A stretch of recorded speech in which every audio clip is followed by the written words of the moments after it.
Segundo livro dos Reis, capítulo 25. Os babilônios conquistam Jerusalém. Zedequias se revoltou contra o rei Nabucodonosor da Babilônia. Então Nabucodonosor veio com todo o seu exército e atacou a cidade de Jerusalém no dia 10 do 10º mês do ano 9 do reinado de Zedequias. Eles acamparam fora da cidade e construíram rampas de ataque ao redor dela. Ficaram cercando a cidade até o ano 11 do reinado de Zedequias. No dia 9 do 4º mês do mesmo ano, quando a cidade estava apertada pela fome e não havia comida para o povo, os babilônios conseguiram abrir uma brecha na muralha da cidade.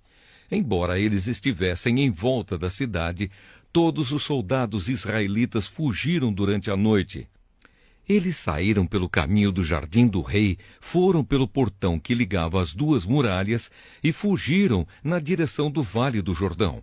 Mas o exército dos babilônios perseguiu o rei Zedequias, alcançou-o na planície de Jericó e todos os seus soldados o abandonaram.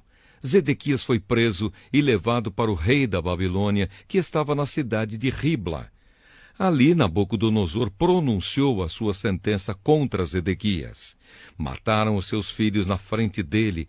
Então Nabucodonosor mandou furar os olhos de Zedequias e prendê-lo com correntes de bronze. Depois o levaram para a Babilônia.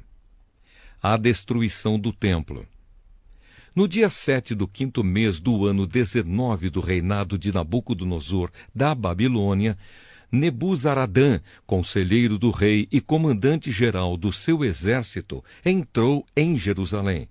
Ele incendiou o templo, o palácio do rei e as casas de todas as pessoas importantes de Jerusalém, e os seus soldados derrubaram as muralhas da cidade. Então Nebuzaradã levou para a Babilônia as pessoas que haviam sido deixadas na cidade, o resto dos operários especializados e aqueles que haviam passado para o lado dos babilônios. Mas deixou em Judá algumas das pessoas mais pobres e as pôs para trabalhar nas plantações de uvas e nos campos. Os babilônios quebraram as colunas de bronze e as carretas que estavam no templo, e também o grande tanque de bronze. Então levaram todo o bronze para a Babilônia. Também levaram embora as pás e as vasilhas usadas para carregar as cinzas do altar. Levaram ainda as tesouras de cortar pavios de lamparinas, as vasilhas de queimar incenso e todos os outros objetos de bronze usados no serviço do templo. Nebuzaradã levou embora tudo o que era feito de ouro ou de prata, incluindo as vasilhas pequenas e os pratos de carregar brasas. Não foi possível calcular o peso dos objetos de bronze que o rei Salomão havia feito para o templo, isto é, as duas colunas, as carretas e o grande tanque, pois eram pesados demais. As duas colunas eram iguais e cada uma tinha 8 metros de altura, com um remate de bronze no alto que media 1,30 m de altura. Em toda a volta do remate havia um enfeite rendilhado e com romãs de bronze. O povo de Judá é levado para a Babilônia.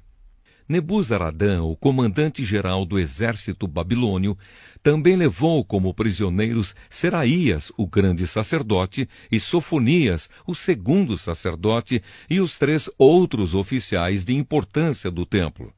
Da cidade, ele levou o oficial que tinha sido o comandante das tropas, 5 conselheiros do rei que ainda estavam lá, o oficial encarregado de alistar homens para o exército e mais 60 homens importantes. Nebuzaradã os levou ao rei da Babilônia, que estava na cidade de Ribla, na terra de Amate. Ali, o rei mandou surrá-los e depois matá-los. Assim o povo de Judá foi levado como prisioneiro para fora da sua terra. Gedalias, governador de Judá.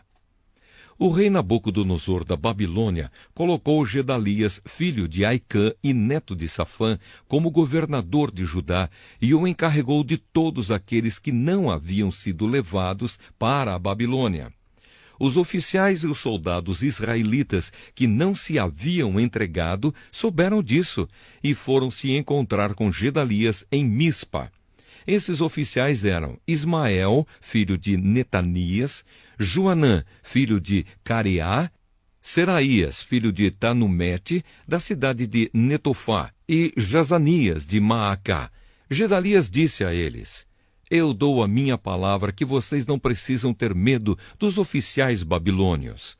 Fiquem morando nesta terra, trabalhem para o rei da Babilônia, e tudo correrá bem para vocês.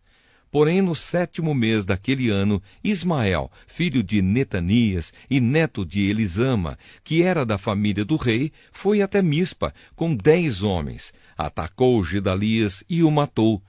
Também matou os israelitas e babilônios que estavam ali com ele. Então todos os israelitas, tanto os mais importantes como os mais humildes, junto com os oficiais do exército, saíram e foram para o Egito, pois estavam com medo dos babilônios. Joaquim é libertado da prisão.